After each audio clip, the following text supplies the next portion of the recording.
আসছে জুনে টি-20 বিশ্বকাপের আসর। মার্কিনীদের দেশে প্রথমবার বসবে ক্রিকেটের সংক্ষিপ্ত ফরম্যাটের এই বিশ্বকাপ। ফরম্যাটটা যখন টি-20, তখন বাংলাদেশের পারফরমেন্স নিয়ে চলে নানা রকম আলোচনা পর্যালোচনা।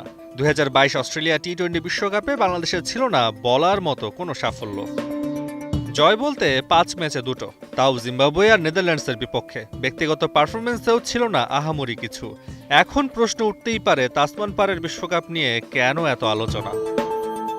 মাঠ আর কন্ডিশনের বদল আনলেও যুক্তরাষ্ট্রের মাটিতে খেলা হবে অস্ট্রেলিয়ায় তৈরি ড্রপ ইন পিচে, অর্থাৎ অস্ট্রেলিয়া থেকে বানানো পিচ আমেরিকার স্টেডিয়ামে এনে বসিয়ে চলবে বিশ্বকাপের আসর।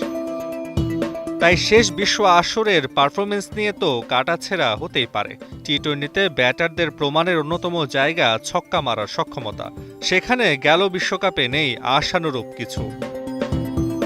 6 মারার তালিকায় সবার উপরে বর্তমানে রান খরায় থাকা লিটন দাস।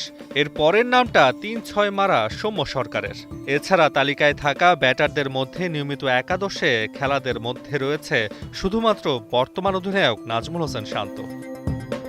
গেল টি-20 বিশ্বকাপে বোলারদের মধ্যে রান খরচের তালিকায় নেই তেমন স্বস্তি।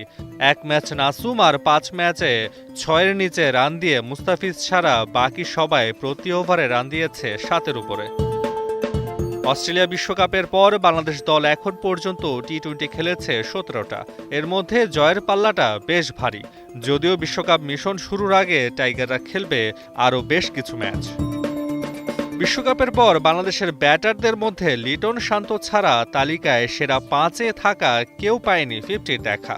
তবে মাত্র 8 ইনিংসে ব্যাট করা সাকিব আল হাসানের গড়টা বেশ প্রশংসনীয়। বোলারদের মধ্যে তাসকিন আহমেদ বেশ সফল।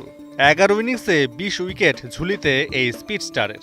এছাড়া তালিকার অন্য সদস্যদের মধ্যে উজ্জ্বল সাকিব আল হাসানের পারফরম্যান্সও। তাসওয়ান নাফি, এখন। ওয়ালটন ফ্রিজ কিনে অনেকের মতো আপনিও হয়ে যেতে পারেন মিলেনিয়াল। সেরা পণ্যের সেরা অফার।